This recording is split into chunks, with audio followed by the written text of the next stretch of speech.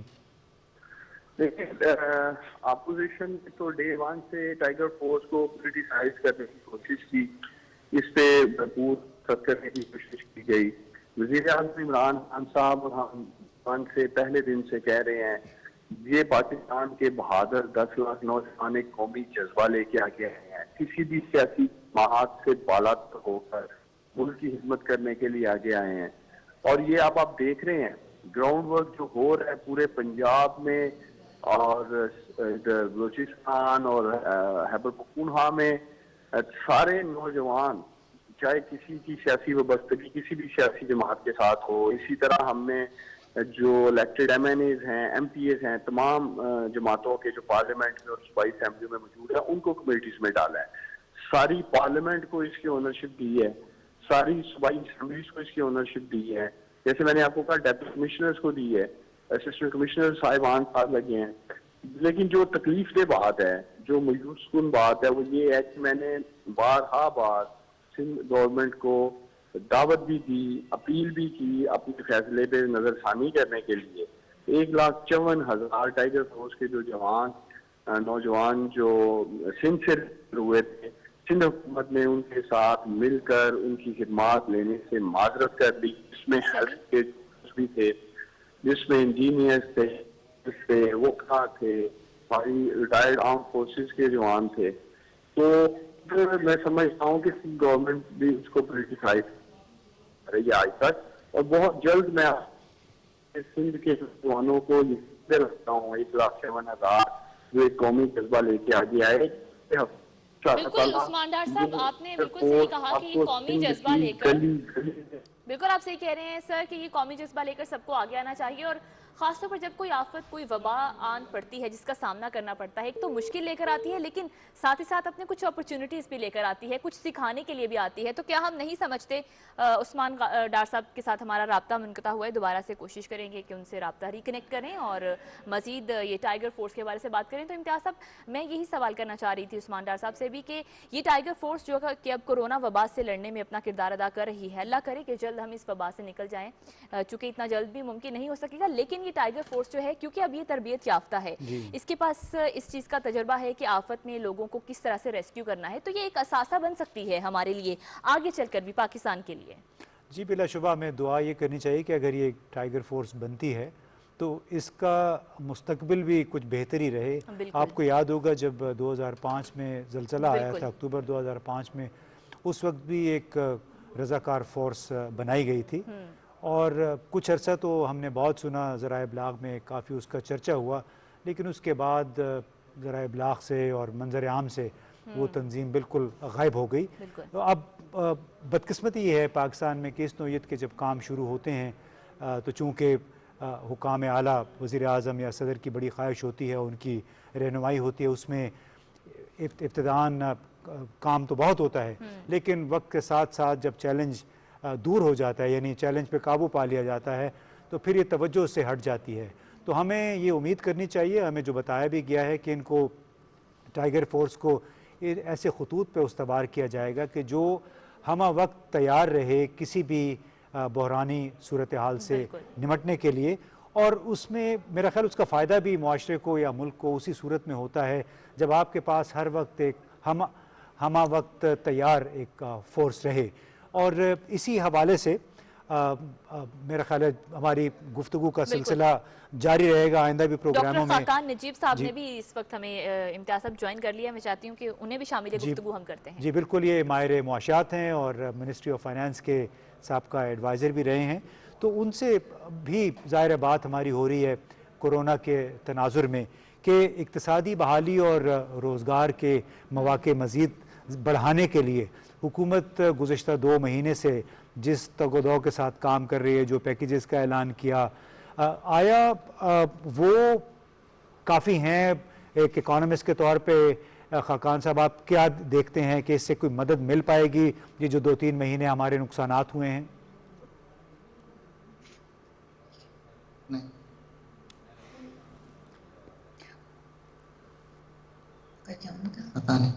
جی خاقان صاحب, آپ کو ہماری آواز آ رہی ہے؟ جی مجھے آ رہی ہے جی آپ کی آواز. اگر آپ نے ہمارا سوال سنا ہو, میں پوچھنا یہ چاہ رہا تھا کہ حکومت نے گزشتہ 2 مہینے کے دوران جو پیکیجز وغیرہ اعلان کیے تاکہ روزگار بحال ہو, معیشت بحال ہو, تو اس سے کیا مدد مل پائے گی ان نقصانات کے پیش نظر جو کہ معیشت کو اور عام لوگوں کو پہنچے ہیں گزشتہ 2 مہینے کے دوران؟ دیکھیں, ایک تو ہمیں امتیاز صاحب سب سے پہلے تھینکس فار ہیونگ می آن دی شو, یہ دیکھنا ہے کہ یہ کووڈ جو ہے اس میں ہماری سپلائی سائڈ بھی ڈسٹرب ہو گئی ہے اور ہماری ڈیمانڈ سائڈ بھی ڈسٹرب ہو گئی ہے, اور اس کے ساتھ ساتھ جو انٹرنیشنل ساری ڈیمانڈ ہے وہ بھی گھٹ گئی ہے. سو ہمیں ان 3 تنازل میں ان کو بزنس کے طور پہ دیکھنا ہے.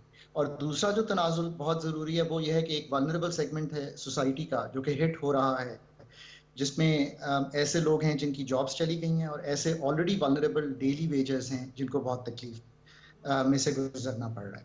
ہمیں اس سب کو لے کے اکٹھے چلنا ہے.